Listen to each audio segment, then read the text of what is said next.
Hi, welcome to Midwest Magic Cleaning. My name is Itty Bitty Fluffalo, and today we're on the final episode of a 5-part series where we went into a house that was really destroyed. Holes in the walls, they'd had a fire, there was lots of mouse nests in the kitchen, or at least the kitchen pantry. Just all kinds of problems. It hadn't been painted in many decades. There was asbestos in the kitchen wallpaper, soot stains everywhere, just tons of problems. So we came in and fixed a whole bunch of stuff, painted for them. The final tally on what we spent on this house, and remember these are complete strangers, was about $3,000. We're able to do that just from people watching the videos. We make enough of an income off of YouTube to be able to go into people's houses who are in dire situations and they don't know how to fix it themselves or they can't afford it, and then we just go crazy in there. So thank you sincerely, because if you guys didn't watch these videos, we wouldn't be able to do this. Now in the last video, we patched the 2 big drywall holes. So in this one, we're just going to sand those and get all the high and low spots off of them. But first we need to pull everything out away from the walls and remove all the nails and screws. It's important to note that this room needed a lot more than what we actually did to it. For instance, drywall on the bed side of the room needed to be completely replaced. Whoever did it last didn't do a great job. I mean, it's up there, but it's not done right. We don't have the time or resources to completely strip that wall and re-drywall it. There are also holes that we didn't realize were there. Real small ones, like I'd say nickel-sized holes. And then of course the holes that were left whenever we take out the screws and nails. We didn't have time for drywall patch mud stuff to dry. But we happened to go to Hobby Lobby and they had a whole bunch of Marvel and Spider-Man posters. And this is a room for the toddler to sleep in, and then the mom sleeps in there too occasionally. And she's a big Spider-Man fan, as is he. So we just bought out one of everything in their Marvel section, and then we're going to use those to cover up holes and imperfections in the walls. So suck it. There were also 2 tiny shelves on the walls that I don't know how they got them in there, but they are in there for good. The screws are stripped out, so I couldn't get a bite on those to get the screws off of the shelves. And I know that there are hacks for that, like you can put a rubber band or something plastic into the end of the screw, and then the screwdriver will catch and actually take it out. But as I was getting ready to do one of those hacks, she looked in and said, I'm actually fine with those shelves just staying there. So we left them and kind of worked around them. So we took off everything else that could be taken off, and then we started sanding. And by we, I mean Jason. I had him doing a lot of grunt work in this video. For those of you who keep up with the channel, you know we've been through a lot this past few weeks. My wife had a parathyroid removal. She had a tumor on it that was causing very, very high calcium, like dangerous levels of calcium. So she had a surgery, and we've just been going 100 miles per hour. So even doing one of these videos was way out of bounds for me. But I figured we had just this one room left to do, so we might as well go over and do it. And it also gives me a chance to teach Jason, who's my oldest son, some skills that he didn't have before. And the way I figure it, the more of these he learns, the better help he can be to me. And he can also apply those skills to his own home, which really needs some repairs itself. So you're going to be seeing a lot of Jason in this video. I apologize in advance because he's such a piece of crap. I mean, great guy. He's a great guy, and you'll love seeing him on video.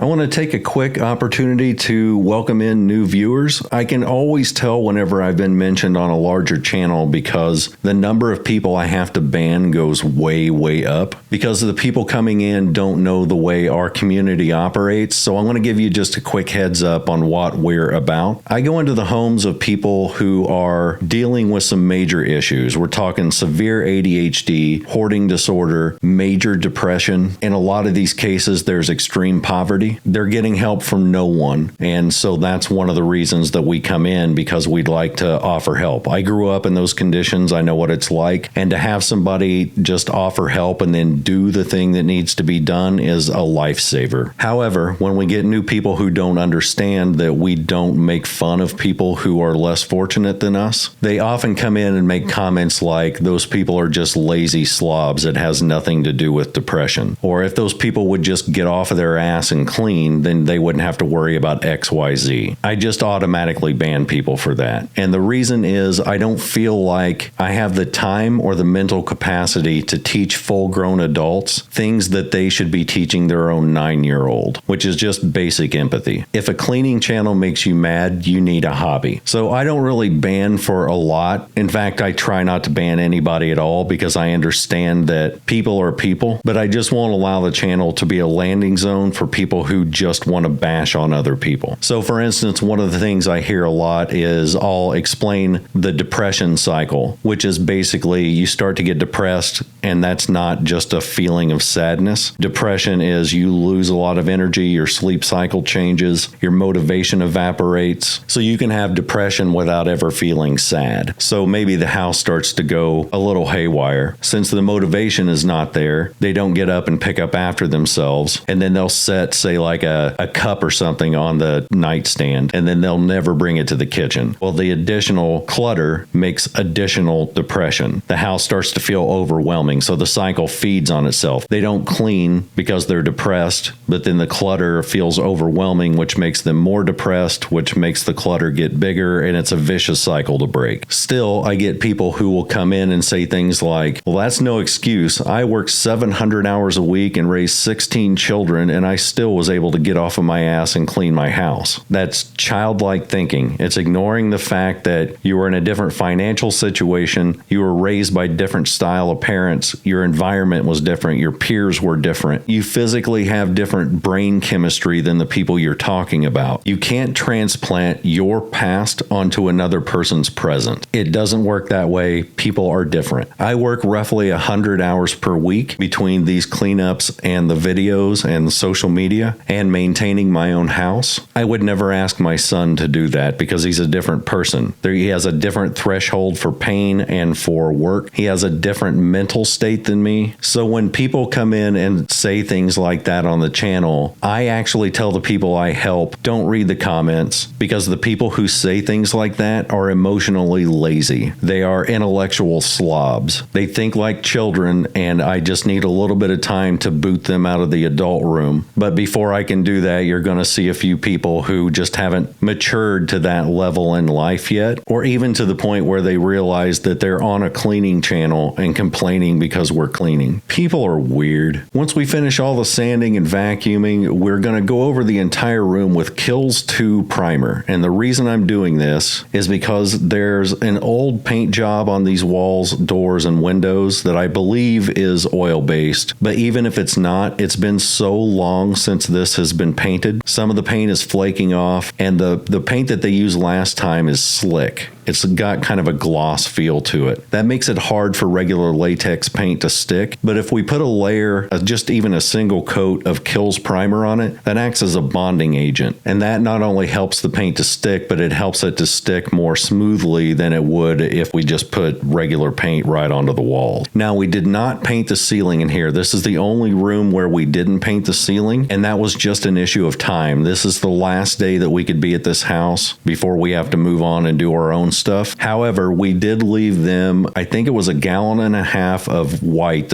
which is what we're using on these walls, 1.5 gallons of gray, which you saw in other videos, and then 1.5 gallons of primer and 1.5 gallons of ceiling paint, so they can do all this themselves and still have enough left over to do their main bedroom. We also left them brushes, rollers, paint pans, and a tarp. I believe they're going to do that themselves. They do have the motivation to do it. The husband works a lot, so he's not around a lot, but the wife nonstop cleans in here. And when she saw how the other rooms came out, she's definitely motivated to do her bedroom. And with that much paint left over, they still have enough to paint their neighbors' dogs. They wouldn't even have to charge the neighbors for that. They'd be like, hey, we painted your dogs. You're welcome. You don't owe us a dime. And then the dogs would be like, thank you for painting my dog fur. I feel pretty now. Hee. I think that's how dogs sound. They go hee hee. Anyway, on top of the Marvel posters that we bought, I say posters, but they were like canvas prints, and then some of them were those 3D type of pictures where as you move around the room, the picture changes. We also bought them a Spider-Man bed set that's got like a bedspread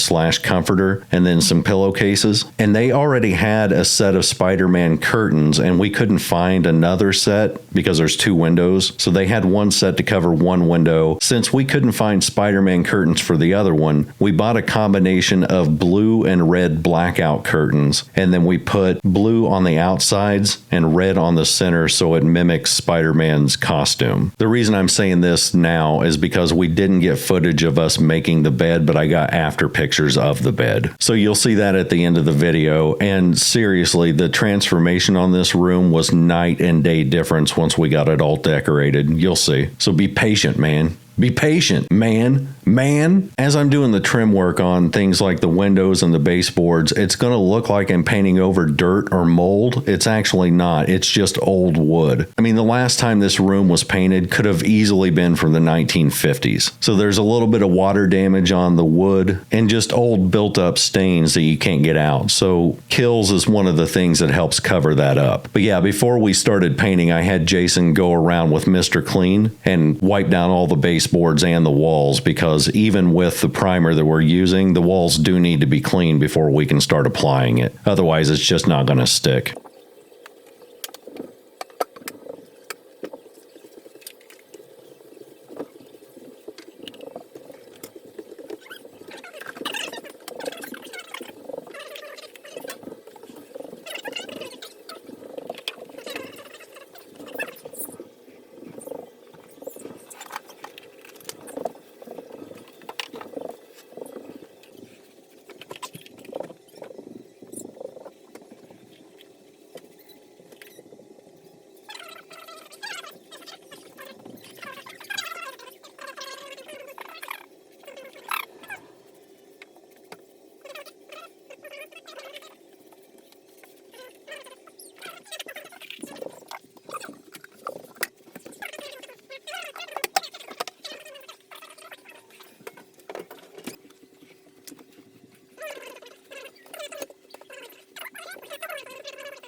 After I was done with the trim work, then I had Jason come behind me with a roller and roll on primer. A lot of this day was spent just waiting. The actual paint job didn't take all that long, but we had to wait for it to at least dry to the touch before we could go to the next step. So it was basically slap that stuff on and then just sit in the kitchen and scroll through TikTok until it was dry enough to touch. The most common question I've gotten on these videos where I'm painting is, how can you paint without a tarp being on the floor? I sling paint everywhere every time I roll. The key to that is don't smash the roller against the wall because it acts like a sponge. If you fill up a sponge with water and then you squeeze it really hard, all the water shoots out of it. That's the same thing with these rollers. So you don't use a ton of pressure and you roll slowly. Now you can put a tarp on the floor and just go speed demon on the whole place and it would be fine. You'll just be flinging paint on the ceiling and on yourself. So I've found over the years that if you just don't use a ton of pressure, go slowly, there's not even need for a tarp because you're not spinning the roller fast enough to fling paint. Also, don't punch the roller. When you punch a roller, it'll fling paint off just from the power of your knuckles. So that's one thing you don't want to do. I just assume that's the way most people paint, but I've learned to not do that. It seems like it would help, but it really doesn't. Also, if you do accidentally fling paint, I found it helps to curse at the roller and blame it for the problem. If you do that loud enough, then it feels shame and it stops doing it. I learned that from everyone's dad.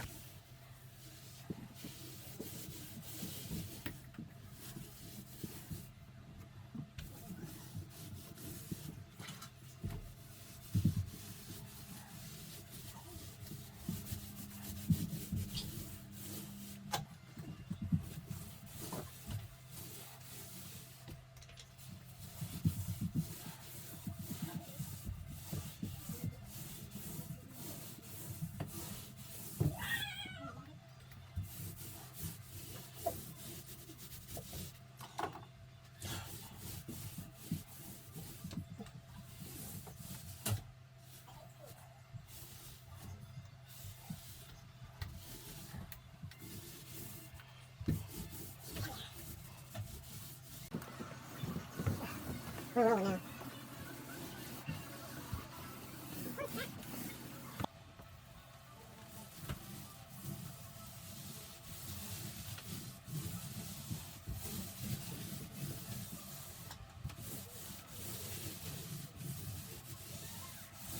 By the way, I mentioned being mentioned by a larger channel, but then I got off on the tangent of having to ban people and blah, blah, blah. Someone told me I was mentioned by Clutterbug, and for the life of me, I cannot figure out which video she mentioned me in. It's a large channel, and I've watched her stuff before. I think it's a great channel, but for whatever reason, I just cannot find a video where she's mentioned me at all, but I'm assuming that's where the influx of people came from. If anybody happens to know where I was mentioned, could you let me know what video that is in the comments? I'd really like to thank her for the mention, and I do read all my comments. And while I'm talking about things that aren't really related to this video, we went ahead and started up our Facebook page about a month or two ago because we had so many Facebook pages that were stealing our content and making money off of it that we finally just decided to go ahead and make our Facebook page the real one. So that's linked in the description of this video as well as in the About section of my main page. So if you'd like to go follow that on Facebook, that would be awesome. We're slowly building up our numbers over there. And the main thing is I just don't want people following fake pages. I work really, really hard for the videos that we make, and I'm just not a big fan of somebody copying and pasting our material and pretending that they're us. At least put some work into it. Anyway, that exists if you'd like to go follow that. Also, if you're a fan of the channel and you'd like an extra video every Wednesday, sometimes I post them on Tuesdays,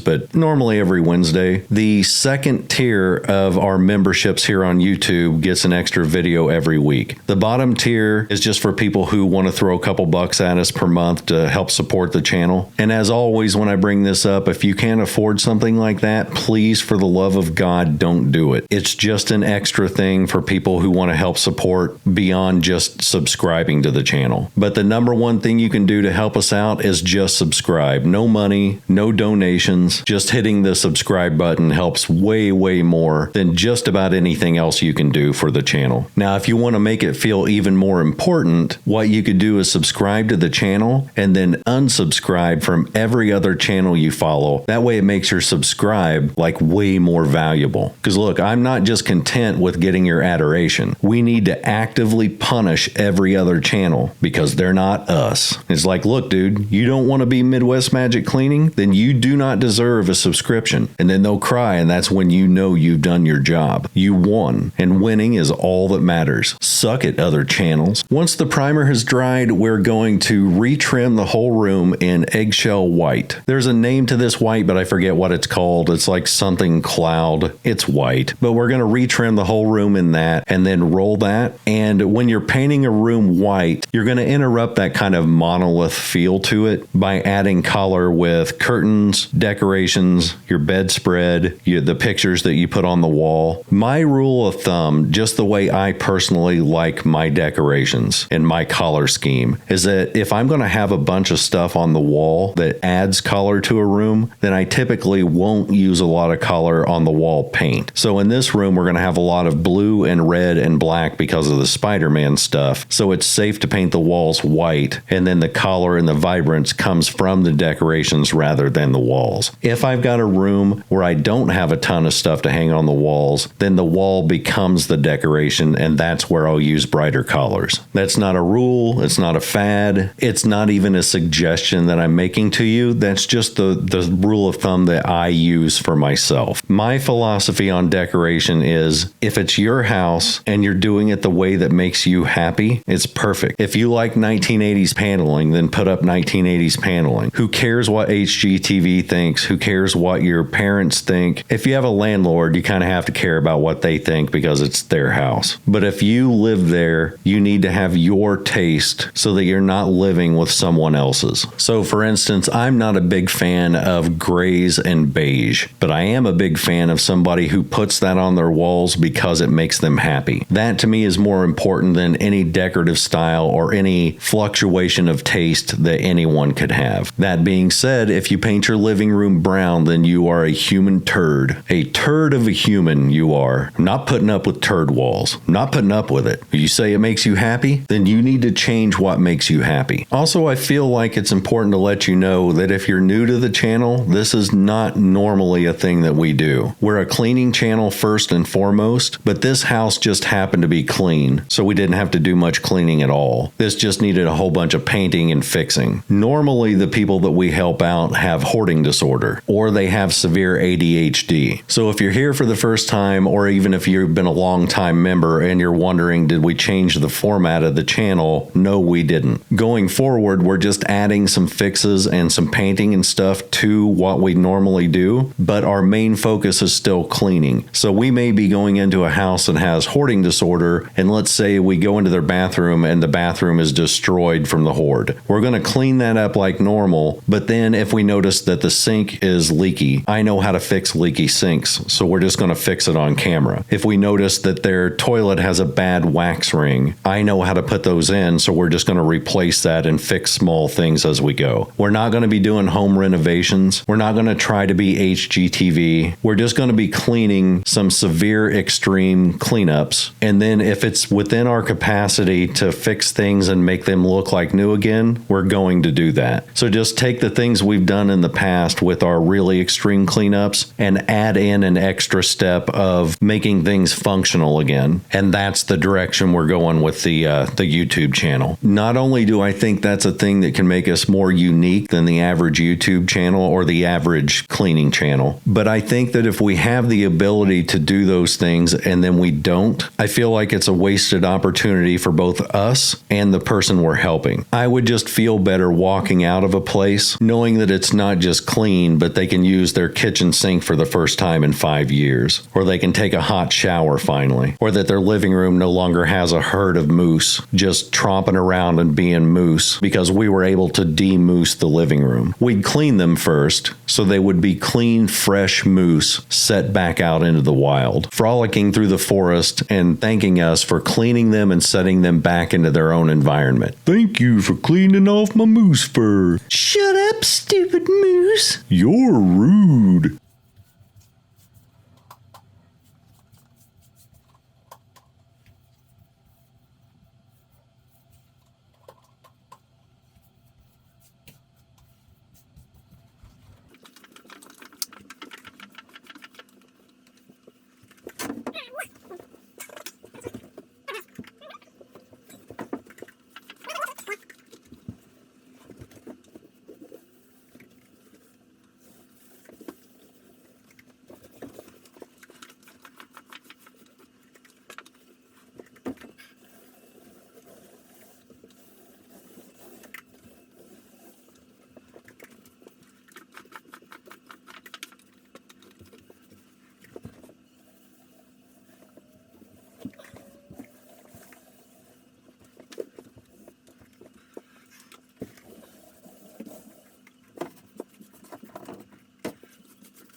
We're getting down to the end of the video because Jason's now rolling on the final layer of paint. We actually only had to use one coat of paint in this room, so that's kind of the upside to using Kills primer and then white paint. You can do 2 coats and it would look better, but if you're using Kills primer, that's automatically white, and then you're using a nice thick high quality white paint, it's basically like using 2 coats of white because it's white on white. And then once he was done rolling all this, then we just put up the new curtains, slid the bed back into place, put the TV and the dresser dead center in the room. There's a little toddler bed that we put on the opposite side of the big bed so that it's hidden from view whenever you first walk into the room. It just makes it look more open and spacious if you can't see that bed. But I'll show a picture of that at the end too. Then we hung up all the artwork, then gathered up our stuff, and after 5 weeks of work, we're finally done with this house. I'm glad to finally be done with it, but not because I didn't like the work. It was the drive. We drove 35 miles there every day and 35 miles back. So every day that we worked on this house, we were driving 70 miles. I will not miss that drive at all. And then as soon as we were done with this one, we already have another house that we're going to be working on that was the aftermath of hoarding. A woman had divorced her husband in a very toxic relationship. He left and left his entire hoard in the house. So we're going to help her, and she's local. And then this whole week, Jason and I have spent basically de-hoarding my garage. We'll get into that on next video, but that's what you can expect next. We're doing a massive clean out of my garage, my pantries, my closets, a bunch of drawers, and we filled a 30-yard dumpster completely to the top with just random junk. That was a massive cleanup, and the transformation on that's pretty crazy too. Anyway, you can expect that next week. Thanks for watching. Members, I will see you this Wednesday. Everybody else, we'll see you next weekend. Later.